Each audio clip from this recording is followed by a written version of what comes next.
Smoke had been reprogrammed to serve Noob Saibot, who had brought him to the Netherrealm. Noob believed that Smoke had no soul. Smoke still had a small amount of good left in him, however, which made his presence in Hell incapacitating. Smoke was immobilized by the input his sensors translated as pain. To protect Smoke from harm, his nanotech systems worked furiously to counter the evil forces that were unleashed upon his body. When they were finally brought into balance, Smoke became much more than a mere cyborg ninja.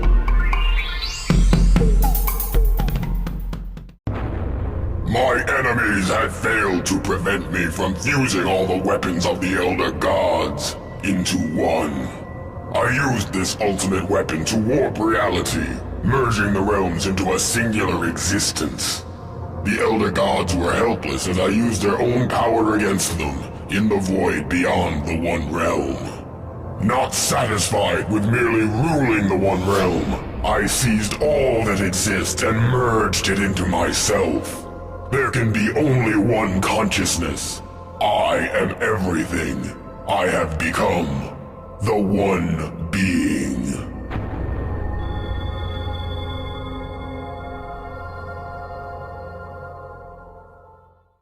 The Dragon King now possesses the 6 Kamidogu and has taken the ancient amulet from Quan Chi and Outworld. Although each item is powerful beyond mortal comprehension, individually, they contain only a fraction of the power needed to create the realms. To become all-powerful, Onaga must discover a way to fuse them into a single ultimate Kamidogu. I have been a pawn in Onaga's scheme to rule all. If I am to redeem myself, I must continue to learn all that I can and prepare for this final battle against the Dragon King. My journey is far from over. Sub-Zero returned to Earthrealm only to find many of his clans slain by Frost. She had come back to the Lin Kuei Temple with the intention of killing only him, but she was now delirious and saw Sub-Zero everywhere. Sub-Zero blasted her with intense cold, freezing her until she could be revived and cured of her dementia. He laid her on an altar in the chamber of fallen Lin Kuei and sealed the room with a wall of ice. Frost will one day recover. When that day comes, she will have to answer for her crimes against the Lin Kuei. With the Dragon King destroyed, Kitana made her way home to the realm of Edenia. During her journey, she was met by a being made of fire. He informed Kitana that her premonition of a looming conflict was correct, and that she must unite the forces of good for a coming battle to preserve the realms. Disheartened, Kitana fell to her knees. "When will it end?" she cried. "Every victory leads to more conflict and greater adversaries." Blaze simply replied, "If all goes as planned, your enemies will be destroyed." The Dragon King had defeated us all, save one, Jax. And though I had absorbed the fighting abilities of those who had aided me, I lacked the raw anger that propelled Jax into battle. Brutally pounding Onaga into submission, Jax finally ended the conflict by embedding a Kamidogu in the would-be ruler's head. Where he summoned so much rage from, I cannot say. I only hope that his anger is finally purged. Blaze had completed the first of his duties. Soon he will begin the second, to lure warriors to the final battle. There they will challenge him, hoping to attain godlike power from his defeat. The arrogance of these warriors will be their downfall, for only a son of Edenia can unleash the true purpose of Blaze. Goro had regained control of his Shao Kahn army and fought to cleanse Outworld of the Dragon King's Tarkatan horde. Though the Tarkata are formidable adversaries, they were no match for an army of Shao Kahn, inspired as they were by regaining Shao Kahn's favor. Baraka's troops were quickly defeated. Goro had proven himself a powerful ally of the Emperor, But Shao Kahn had given the Shokan much in his return to power. Goro felt a gift of loyalty was in order. The Edenian military had been crushed and Kitana herself had been captured. Goro brought her before Shao Kahn and sacrificed her as an offering of fealty to the once and future Emperor of Outworld.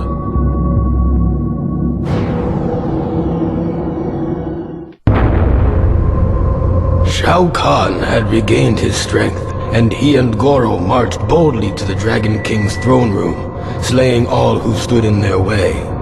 Like an echo of their battle ages ago, Shao Kahn and Onaga fought with a fury fueled by intense hatred. Knowing the Dragon King was too powerful to defeat in mere combat, Shao Kahn blasted Onaga with his warhammer, causing him to hurtle into Goro's poisoned blades.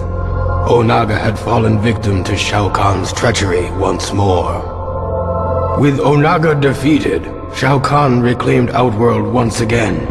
His army of Shokan decimated what remained of Kitana's armies and the Tarkatan horde and scattered their survivors into the unknown. A new era had begun in the realm of Outworld. Long live Emperor Shao Kahn. In an outer chamber of the Dragon King's throne room, Ermac did battle with Liu Kang's enslaved comrades. Ermac was more than a match for the 5 warriors, but their defeat was not his objective. Liu Kang materialized and one by one freed their souls while Ermac occupied the rest. Eventually, all 5 were awakened from their enchantment and freed from Onaga's control. Ermac was pleased that his warrior's skills could for once bring about a noble outcome. He sensed, however, that an ominous force still shaped the destiny of the realms. It was everywhere. He could feel its influence on Onaga, though the Dragon King was oblivious to its manipulation. Time was running out. Ermac feared the celebration of this latest victory would be short-lived. Nightwolf had traversed realms and fought many demons to get to this place, deep within the Netherrealm. Using knowledge passed to him from his forefathers, he drew a binding symbol on the ground and chanted the ancient words that would draw the spirit of the Dragon King to this wicked place. Nightwolf had carried the burden long enough. He released the sins of his people into the mystic symbol, and their weight bound Onaga to the Netherrealm. Free of the corruption he had harbored for so long, Nightwolf was expelled from the depths of the Netherrealm and into the unknown.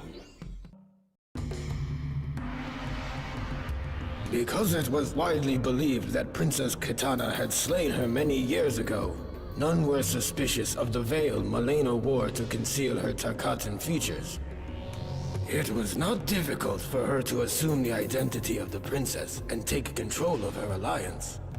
To further conceal her deception, Malena gave command of the armies to Boraicho and instructed him to lead the attack against Baraka's diversionary forces. Baraka's militia had failed to divert the enemy, and to her surprise, was decimated by Boraicho's forces. She then realized that she was in control of the most powerful military force in Outworld and Edenia combined.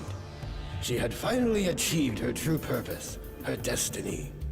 But Malena could not continue her charade indefinitely, not as long as Baraka knew the truth. She ambushed him in the ancient beetle lair and fed him to a swarm of flesh-eating insects. All hail Princess Kitana. Baraka assumed that the treacherous Malena had given her armies a powerful magic. They fought with savage brutality, but he could not stop their advance. He vowed that Malena would pay for her betrayal. Baraka's warriors brought word that she had agreed to meet with him in an ancient lair, but Baraka was no fool. He sent another in his place. Baraka's scouts reported that the Earthrealm warrior Sub-Zero was near. He allowed his remaining militia to deal with him and set off alone to ambush Malena. He knew by the scent of Tarkatan blood on her clothes that she had already killed the one he had sent to meet her.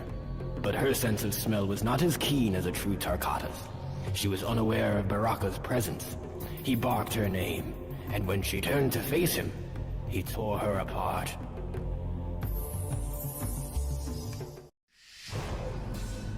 The Elder Gods had transformed Scorpion into their weapon in order to defeat the Dragon King before his plans of domination unmade the realms. With his enhanced abilities, he tirelessly tracked Onaga through the realms until finally he cornered him in the Nexus. The Dragon King had many allies, but they were of no consequence. It was in fact Scorpion who was the true champion of the Elder Gods, the enforcer of their will. Only he could stop the menace that threatened all that exists. Only he could defeat the Dragon King.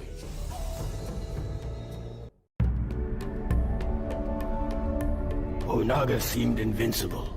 The races of Outworld were in disagreement over how to deal with this threat, and Baraka's hordes were sweeping the land. Boraicho had almost given up hope when he was visited by the spirit of his greatest student, Liu Kang. Their roles now reversed. Liu Kang gave Boraicho the inspiration necessary to continue the fight. Boraicho's soul was invigorated. He met with Outworld's many leaders to forge a temporary truce. Kitana gave him command of what remained of her army, and he led them to battle against Baraka's mutant foot soldiers. The new army of Outworld crushed the Tarkata vermin, and Baraka himself was bested by Boraicho's attack. The victory inspired the people of Outworld to rise up against the Dragon King. As Sub-Zero and Kenshi trekked across Outworld, they strove to keep themselves hidden, only traveling at night. But as they neared the portal to Earthrealm, the Dragon King Zealot Hotaru attacked with a blast of glowing energy that temporarily blinded Sub-Zero. Kenshi's sense of sight is of a spiritual nature, thus he was unaffected by the intense flash of Hotaru's projectile attack. In the dark, Kenshi had the advantage. Hotaru did not see his approach. Unaware, he strode in to kill Sub-Zero. It was the last mistake he would ever make. In the wilds of Outworld, Hotaru captured the renegade Earthrealm warrior Sub-Zero and brought him before the Dragon King. Onaga's judgment of Sub-Zero was swift, and Hotaru was given the task of carrying out his punishment: death. His fate served as a reminder to all who would challenge the authority of the Dragon King. An alliance had been formed of warriors from vastly different origins, but with a similar goal: to defeat Onaga. Li Mei marched uneasily into battle against the Dragon King. The closer she got to him, the more she came to understand which side was truly deserving of victory. Li Mei turned on her former allies and gave her emperor the time he needed to finish merging the Kamidogu. The Dragon King was now all-powerful. He had the means to control the universe, to make and unmake as he saw fit. Li Mei watched in delight as the Elder Gods fled before his might. Onaga then transformed her into his queen, to be forever at his side. He had given her power beyond anything she ever imagined. Together, they will rule the One Realm and slay the last of the Elder Gods. Although Onaga had returned from the dead, he did not re-inhabit his original body. Sindel and Jade found his sarcophagus opened. His body remained, but the armor was missing. Strangely, the hieroglyphics in his tomb were similar to an ancient Edenian language. She discovered an incantation inscribed by Onaga's holy men that was intended to transport his soul back into its original body. As she was memorizing the spell, Onaga emerged from the shadows. Onaga could have defeated both Jade and Sindel, but instead, he took sadistic pleasure in unleashing Katana against them. He was a fool. Jade held off Katana, while Sindel thrust her Kwandao into the heart of the corpse. As she screamed the ancient incantation, Onaga's soul leapt from Reptile's body into its intended vessel. The corpse came to life and cried in agony as the Kwandao prevented its heart from reforming. Sindel held the blade firmly in place as Onaga returned to the cold sleep of death. With the Dragon King defeated, the realms were safe, and Sindel's daughter Kitana was free from his spell. May Edenia know peace once more. Noob Saibot was not originally a demon, which might explain why Ashra sensed such great evil in him. He had to earn his place in the Netherrealm. He actually desired to remain there. His companion, however, seemed to be having a problem adjusting. Perhaps there was some good left in the cyborg. Whatever the case, Noob would have to face Ashra alone. Ashra defeated Noob Saibot and finally earned her ascension from the Netherrealm. But the sword that made her escape possible did not travel with her. I suspect it still remains in the Netherrealm, waiting to release another of its denizens from damnation. The traitor Tanya had given the Dragon King the information he needed to finish merging the Kamidogu. But before he conquered all the realms, Jade would see Tanya dead. Jade had allowed Baraka's soldiers to capture her, feigning defeat in battle. As Tanya approached her prisoner, Jade waited for the right moment, and threw a glass orb filled with concentrated Sarkata essence at her. The glass broke, splashing its contents across Tanya's body. Baraka and his vile savages worked themselves into an uncontrolled frenzy. They perceived Tanya to be a rival male and instinctively attacked. I doubt she survived the encounter. With Smoke as his template, Noob Saibot planned to return to the Netherrealm and use Smoke's nanotechnology to create an army of cyborg demons. He was unaware that they were followed by someone Noob had not seen since before he became a wraith. Smoke instantly recognized their visitor. He was an echo of their past. He was Sub-Zero, Noob Saibot's brother. Noob Saibot was surprised to see how much stronger his brother had become. If he were still Lin Kuei, still human, he would probably have shown some degree of pride. But as Raiden had revealed during the ordeal with Shinnok's amulet, his soul had been tainted when he died at the hand of Scorpion. Noob Saibot, the original Sub-Zero, had descended into the Netherrealm free from compassion. He ordered Smoke to assist him in slaying his brother, his first act as ruler of the Netherrealm. The mercenary Dairu had succeeded in stealing the Declaration of Order and was paid many coins for his efforts.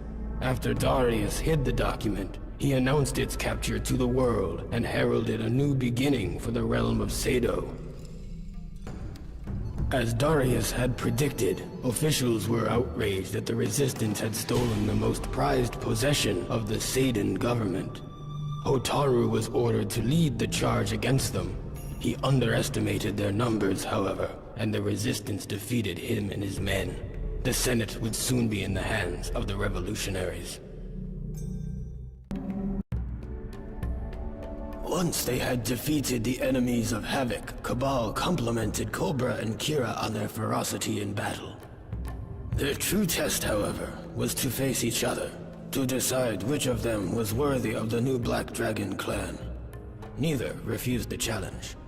Cobra fought with ferocity, but his lack of discipline allowed Kira to control the battle, easily manipulating Cobra into exposing himself to her attacks.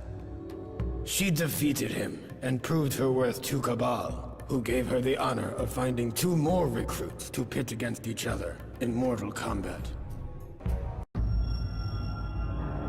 Havoc had given Cabal's new Black Dragon recruits a task: lure the heroes away from the Dragon King's corpse while he somehow retrieved the heart, and with it, Onaga's power to raise the dead. Apparently, Onaga's ancient army had only been invincible by means of constant resurrection during battles. The power to raise the dead would prove quite useful to the Black Dragon clan. Cabal slew Havoc and took the Dragon King's heart for himself. Havoc was most impressed. Cabal brought his new recruits to Outworld, where a siege was underway against the Dragon King. Cobra grew impatient. He wanted to join the fray, but Cabal held him back. They were not to attack until the heroes had won. Once the Dragon King had been defeated, Cabal gave the order to strike the victors. The new Black Dragon tore through their ranks and left no survivors. Cobra came to realize that he was going to like being a Black Dragon. The others had defeated the Dragon King, but left his broken body unattended on the floor of his throne room. Not long ago, a similar fate had befallen his former advisor, Shao Kahn. Havoc ripped the still warm heart from the carcass and consumed it, thus absorbing Onaga's power to reanimate the dead. Had the Dragon King succeeded in his plans for total domination, the never-ending turmoil of life would have come to a stifling halt. Those who defeated him believed that the realms were at rest once more, but Havoc vowed to restore the chaos that once ravaged Outworld. Shao Kahn would rule again. In Edenia, Tanya had located the ancient texts that described the process by which to fuse the Kamidogu into one. With this information, Onaga was able to create the One Kamidogu, a tool of unspeakable power.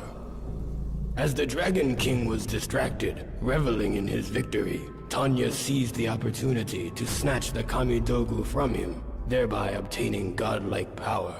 She destroyed the Dragon King and became ultimate overlord of the realms. Normally, Dairu took no risks and ambushed those he had been hired to kill. But in this case, he felt compelled to announce his intentions to kill his fellow guardsman Hotaru. There still must have been some code of honor left in his cynical heart. Hotaru was defeated, but before Dairu could reveal who had commissioned the attack, Hotaru drew his dying breath.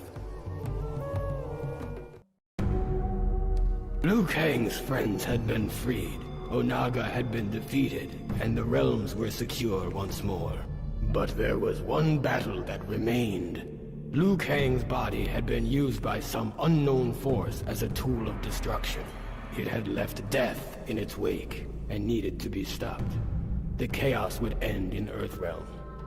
The fight raged with neither combatant able to best the other when a jolt of energy crackled through them both. Liu Kang's nerves blazed like fire, and he felt a rush of air fill his lungs for the first time since his death. He was Liu Kang once more, protector of Earthrealm, champion of Mortal Kombat. My patience for mortals has worn thin. If I am to protect Earthrealm, I must punish those who would threaten it. The fool Shujinko had let himself be deceived into believing that he worked for a greater good. He was in fact an unknowing tool of a greater evil, one that had almost caused the destruction of Earthrealm. That Shujinko undid his mistake and destroyed the Dragon King is of no importance. Those who place Earthrealm in harm's way will pay with their lives. So that I would be able to defend myself during the quest to find the Kamidogu, Onaga had given me the power to absorb the fighting ability of any warrior I encountered, but his gift would prove to be his undoing. The warriors in Outworld were in disarray, heroes were not focused on the true threat of Onaga, and villains were unaware that they were bringing about their own destruction by serving him. I united them, and in one moment, absorbed their combined fighting power. I shattered each of the Kamidogu, the source of his invulnerability. This weakened Onaga, and I attacked him without mercy. His mortal form was no match for a combatant infused with the powers of so many warriors. The Dragon King was finally defeated. The realms will remain as they have since the beginning.